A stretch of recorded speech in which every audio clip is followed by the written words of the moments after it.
Oke, semangat pagi kembali bersama saya Freddy Setiawan.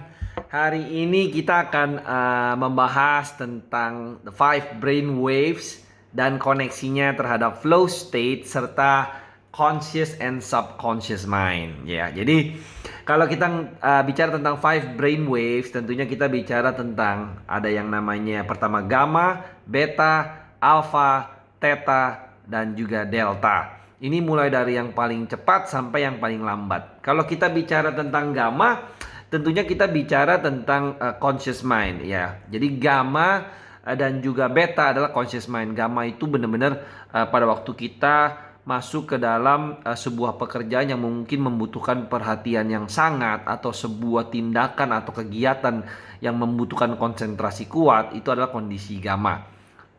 Sedangkan kondisi beta adalah kondisi di mana kita pada waktu belajar di sekolah, menerima informasi, mendengarkan lecture, podcasting, mungkin juga membaca buku. Itu adalah kita lagi absorbing informasi yang namanya beta. Kemudian kalau kita masuk ke yang namanya alpha adalah kondisi kita mulai beralih dari conscious ke subconscious.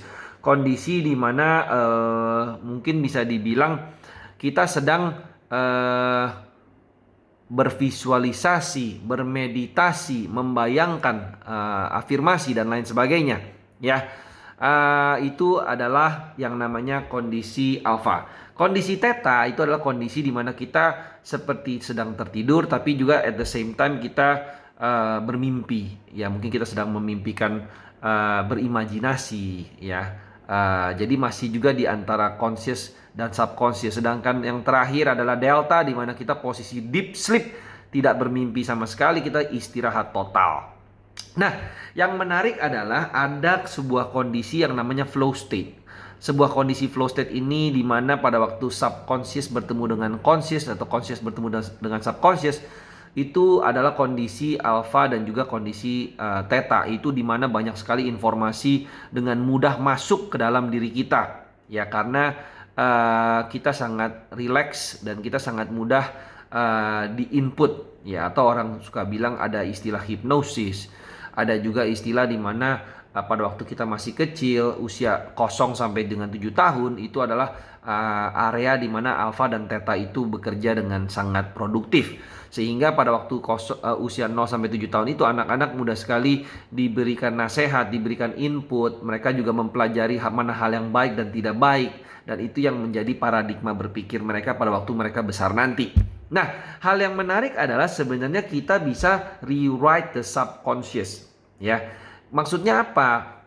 Maksudnya kita bisa memberikan input atau sugesti kepada diri kita dengan tips sebagai berikut ya. Nah, sebelum kita masuk ke tips, mungkin saya mau memberikan sebuah ilustrasi terlebih dahulu. Yaitu mungkin sering ya saya dan Anda mungkin pada waktu membaca sebuah buku, kemudian kita menemukan aha moment, kita menemukan hal-hal yang baik, hal-hal yang kita sudah mengerti ini baik untuk diri kita. Tapi apa yang terjadi? Sebenarnya kemungkinan besar tidak ada perubahan dalam diri kita sebelum dan juga sesudah membaca buku. Kenapa demikian? Karena pada waktu kita membaca buku, mendapatkan sebuah informasi, itu hanyalah sepanjang conscious mind kita. Kita yes menerima ahanya, kita menerima idenya, tapi subconscious kita belum di-tap, belum disentuh. Sehingga yes kita tahu tapi action kita tidak berubah. Nah, hari ini kita juga bisa men-tap subconscious kita dengan yang pertama adalah kita bisa enter theta dan alpha, yaitu pada waktu antara kita sebelum tidur dan sesudah bangun tidur, yaitu posisi di mana kita masih sangat drowsy, kita mungkin masih sangat relax. Kita bisa secara tidak langsung mendengarkan sebuah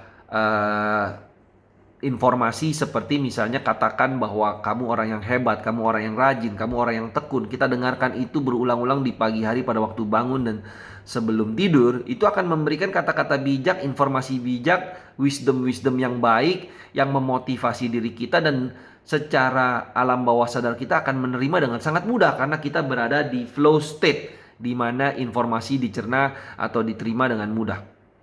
Hal kedua yang bisa kita lakukan adalah dengan melakukan apa yang kita sebut dengan repetisi. Ya, sesuatu yang kita lakukan berulang-ulang akan menjadikan itu sebuah habit, kebiasaan dan masuk ke dalam subconscious kita. Sebagai contoh, pada waktu kita melakukan olahraga lari, mungkin di 10 kilo, 20 kilo pertama kita masih memikirkan bagaimana mengatur nafas, bagaimana mengatur langkah. Tapi setelah kita mulai terbiasa, kita masuk ke dalam yang namanya alam bawah sadar subconscious kita. Kita tidak memikirkan lagi cara bernafas, cara berlari, tapi kita sudah mulai terbiasa, kita sudah menjadikan hal tersebut adalah bagian daripada diri kita. Dan inilah yang dilakukan oleh atlet-atlet hebat, dimana ketika mereka mencapai flow state, mereka bisa dengan mudahnya menjadi hebat pada bidangnya. Oke, saya rasa sekian informasi yang saya bisa sampaikan kepada teman-teman. Semoga bisa bermanfaat, dan apabila informasi ini bisa berguna, boleh juga di-subscribe ya, Proof Ready, dan bagikan kepada teman-teman yang membutuhkan. Thank you and have a great day.